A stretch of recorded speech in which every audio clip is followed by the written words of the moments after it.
স্বপ্ন দর্শক। জাকবের 12টি সন্তান ছিল, কিন্তু তার মধ্যে যোসেফকে সে সবচেয়ে বেশি ভালোবাসত। যোসেফকে সে উজ্জ্বল রঙের একটা বিশেষ পোশাক দিয়েছিল। যোসেফের ভাইরা তাকে হিংসা করত, তারা তাকে ঘৃণা করত। যোসেফ বিশেষ কিছু স্বপ্ন দেখত।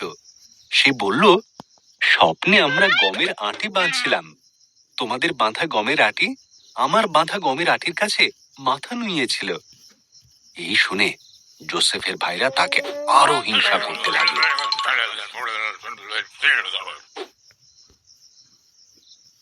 যোসেফ আরো একটি স্বপ্ন দেখেছিল। সূর্য, চন্দ্র এবং 11টি তারা আমার সামনে নতজানু হয়েছে।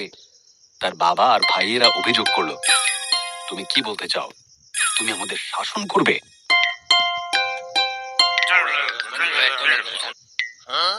একদিন যোসেফের ভাইরা মাঠে মেষ চড়াচ্ছিল। তারা দূর থেকে যোসেফকে আসতে দেখল। তারা যোসেফকে হত্যা করার পরিকল্পনা করলো এবং তার সমস্ত স্বপ্নকে শেষ করতে চাইল। রুবেন বলল, আমাদের ভাইকে হত্যা করা অন্যায় হবে, বরং এই পরিত্যক্ত কুয়োর মধ্যে একে ফেলে দেওয়া যাক। তখন তারা যোসেফের বিশেষ পোশাকটি খুলে নিল এবং তাকে কুয়োয় ফেলে দিল। কিছু ইসমাইলীয় ব্যবসায়ী ওই পথে মিশর যাচ্ছিল। জিহুদা বলল, আমরা যোসেফকে দাস হিসেবে ইসমাইলীয়দের কাছে বিক্রি করে দিই। সুতরাং তারা যোসেফকে 20টি রৌপ্য মুদ্রার বিনিময়ে বিক্রি করে দিল। যোসেফের ভাইরা তার পোশাকটিকে ছাগলের রক্তে ডুবিয়ে যাকবকে দেখালো। আমার পুত্র মৃত, এই বলে যাকব খুব কাঁদল।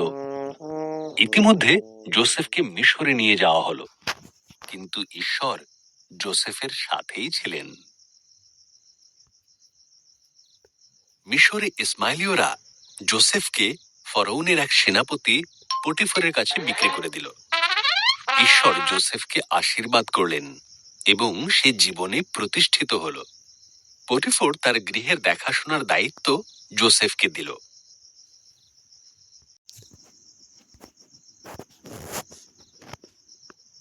স্বপ্ন পূরণ হল। যোসেফ পটিফারকে যত্ন সহকারে সেবা করত। এদিকে পটিফারের দুষ্ট স্ত্রী যোসেফকে দিয়ে ঈশ্বরের বিরুদ্ধে পাপ কর্ম করাতে চেষ্টা করে।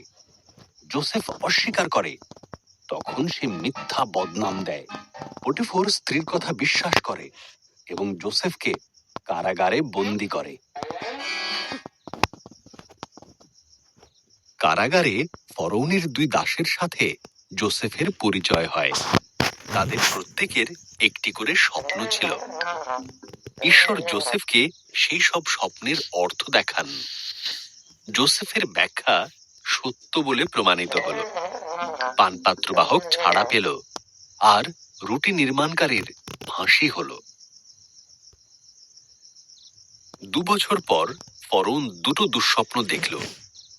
পানপাত্রবাহক যোসেফের কথা মনে করল এবং সে ফরৌনকে সব কথা জানালো। তখন ফরৌন যোসেফকে ডেকে পাঠালো এবং তার স্বপ্নের কথা বলল। ঈশ্বর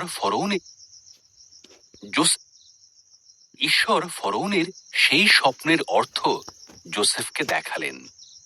যোসেফ বলল, 7 বছর প্রচুর শস্য উৎপাদন হবে, তাই প্রচুর শস্য মজুত করে রাখতে হবে, কারণ তার পরের 7 বছর দুর্ভিক্ষ হবে।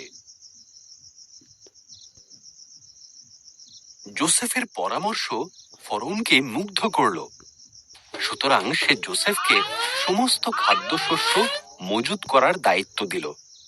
ফরৌন ছাড়া সেই সময় যোসেফের থেকে ক্ষমতাবান আর কেউ ছিল না।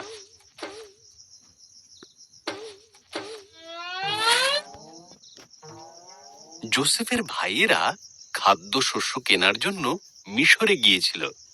তারা যোসেফের কাছে নতজানু হলো। কিন্তু তাকে মোটেই চিনতে পারল না। জোসেফ যখন দেখল তার ভাইয়েরা বদলে গেছে, তখন সে তার পরিচয় দিল।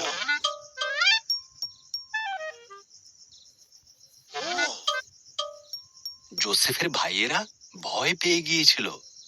জোসেফ তাদের বলল, তোমরা আমার ক্ষতি করতে চেয়েছিলে, কিন্তু ঈশ্বর তার পরিবর্তে ভালোই করলেন। আমাদের পরিবারের সবাইকে মিশরে নিয়ে এসো, এখানে খাবারের কোনো অভাব নেই।